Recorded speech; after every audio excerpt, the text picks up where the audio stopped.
بسم اللہ الرحمن الرحیم۔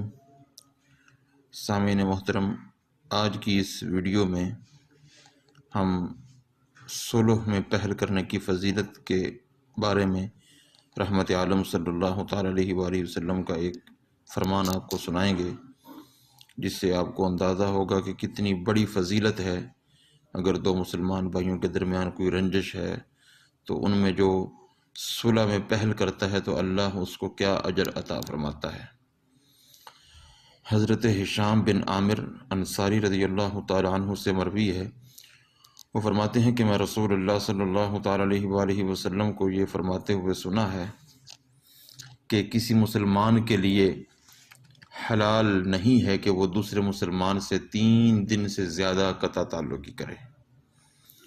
اگر وہ دونوں 3 دن سے زیادہ قطع تعلقی کرتے ہیں تو دونوں حق سے تجاوز کرتے ہیں، یعنی بڑے کبیرہ گناہ کے مرتکب ہیں۔ اور اگر دونوں میں سے کوئی پہلے صلح کی طرف ہاتھ بڑھائے تو یہ عمل، یعنی صلح میں پہل کا یہ جو عمل ہے، یہ اس کے گناہوں کے لیے کفارہ بن جائے گا، یعنی اس کی بخشش کا باعث بن جائے گا۔ اور اگر دونوں اپنی لڑائی پر مر گئے، یعنی کسی نے بھی صلح کی طرف قدم نہیں اٹھایا، ہاتھ نہیں بڑھایا، تو وہ جنت میں داخل نہیں ہوں گے۔ اس حدیث کو امام بخاری نے الادب المفرد میں سند صحیح کے ساتھ نقل کیا ہے، حدیث نمبر 402 ہے۔ لہذا آج ہی اس فضیلت کو حاصل کرنے کی کوشش کریں۔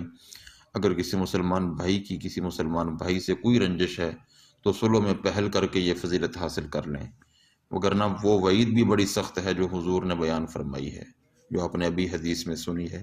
اللہ رب العزت ہمیں عمل کی توفیق نصیب فرمائے۔